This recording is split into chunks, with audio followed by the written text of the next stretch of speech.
Segmen sebelumnya kita sudah melihat beberapa sektor begitu ya, ada sektor properti dan juga otomotif menurut analisa dari Fitch Ratings. Kalau kita lihat juga dibenturkan dengan kondisi era suku bunga tinggi ini, menurut Anda bagaimana sektor konstruksi kita, terutama di mana perusahaan-perusahaan konstruksi BUMN kita yang juga secara finansial sedang bisa dikatakan sedang memasuki wilayah yang penuh tantangan, Bu Felita?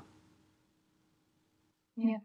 Jadi kalau dari pandangan kami sendiri, Pak Bram, sebetulnya untuk sektor konstruksi, terutama konstruksi BUMN di Indonesia sendiri sebetulnya ada 2 faktor utama ya untuk, dari sisi profil keuangan, yaitu yang pertama adalah secara arus kas memang cenderung lebih lemah karena perusahaan-perusahaan ini mengambil proyek-proyek infrastruktur yang memang nilainya besar dan membutuhkan kebutuhan modal kerja yang panjang. Dan karena adanya cash flow gap ini akan dibutuhkan hutang untuk mendanai, perkembangan proyek-proyek ini. Dan kalau kita lihat memang dalam, beberapa tahun terakhir ini memang akumulasi utang di sektor ini sendiri sudah cukup tinggi, sehingga secara sektor sendiri sebetulnya sudah highly leverage. Dan menurut kami ini mungkin yang dapat menimbulkan resiko dari sisi kenaikan suku bunga juga. Nah, kalau kita lihat sebetulnya dari sisi, perusahaan-perusahaan konstruksi di Indonesia, menurut kami akses pendanaan terhadap pasar obligasi di, domestik sendiri untuk tahun ini, pandangan kami adalah akan tetap, challenging, terutama kita misalnya melihat dengan adanya, investor appetite yang mungkin lebih selektif dalam, sektor ini dan juga, mungkin ada sentimen investor sendiri terkait dengan keberlangsungan, restrukturisasi hutang yang masih berlangsung untuk beberapa BUMN, karya. Oke, oke, baik. Apalagi kalau kita ketahui bersama begitu ya, di mana pemerintah selanjutnya ini agaknya mirip-mirip saja begitu secara aturan dan juga kebijakan, karena memang ada proyek besar yaitu IKN yang juga melibatkan BUMN konstruksi. Apakah hal ini juga menjadi tantangan yang bisa dikatakan cukup panjang, Bu Felita di sana? Dan, kalau dari kami sendiri memang melihatnya ekspektasinya akan kemungkinan ada keberlanjutan dalam sisi kebijakan untuk pemerintahan yang baru. Dan kalau kita bicara secara general saja memang untuk sektor konstruksi tidak tertutup pada pembangunan ibu kota baru, sebetulnya memang masih membutuhkan keterlibatan pihak-pihak swasta, yang memang untuk mengambil proyek-proyek infrastruktur yang juga memang dari sisi size juga besar. Dan memang kita sudah lihat beberapa contoh sudah mulai dilibatkan, tapi memang, kebergantungan terhadap pihak, SOI mungkin masih cukup lebih besar. Nah, kalau kita lihat misalnya tantangan untuk BUMN-BUMN konstruksi yang memang sudah menjalankan mandat untuk program infrastruktur sebetulnya mungkin dari sisi funding akses, karena untuk mendanai proyek-proyek yang besar kemungkinan akan dibutuhkan juga pendanaan-pendanaan, dari sumber-sumber eksternal dan dengan demikian mungkin dari keterlibatan dari pihak swasta mungkin akan tetap dibutuhkan dalam hal ini. Oke, baik. Menarik anda kita bahas terkait pendanaan. Walaupun di berbagai sektor begitu ya, pendanaannya tidak spesifik ke sektor konstruksi. Menurut Anda bagaimana demand dari mencari pendanaan lewat IPO dan juga emisi surat utang di kondisi saat ini, Bu Felita? Oke. Sebetulnya untuk IPO sendiri kita mungkin beberapa tahun terakhir ini sudah melihat adanya peningkatan ya untuk IPO atau, initial public offering beberapa perusahaan korporasi di Indonesia. Dan spesifik kepada penerbitan surat utang sebetulnya untuk tahun ini sendiri kami merasa memang penerbitan surat utang terutama obligasi domestik itu akan didukung oleh 2 hal yang utama. Yang pertama adalah kebutuhan terhadap pembiayaan kembali, yang kedua adalah kebutuhan untuk pembelanjaan modal di sektor-sektor yang memang, capital intensive. Jadi kalau kita bahas yang pertama, yaitu kebutuhan pembiayaan kembali, dari Fitch sendiri kami mengestimasi ada sekitar 65 triliun hingga 70 triliun rupiah, obligasi domestik yang harus dibiayai kembali tahun ini, yang akan jatuh tempo tahun ini, sehingga akan mendukung kebutuhan untuk pembiayaan kembali. Dan ini lebih tinggi dibandingkan, maturitas tahun lalu yang mungkin ada di bawah 60 triliun sendiri.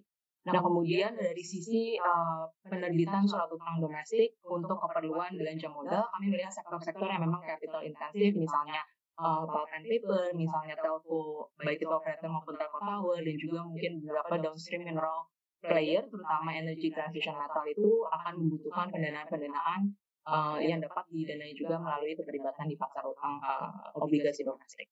Oke, lalu bagaimana gambaran biaya dana korporasi dalam penerbitan corporate bond begitu ya, serta gambaran potensi peningkatannya dengan masa pandemi lalu dan juga masa pasca pandemi? Betul. Sebetulnya, sama dengan beban bunga pada umumnya ya, ekspektasi kami adalah coupon rate atau, beban bunga untuk penerbitan surat utang obligasi domestik itu akan bergerak ke arah dengan peningkatan atau pergerakan baik itu kenaikan maupun penurunan dari sisi suku bunga acuan BI.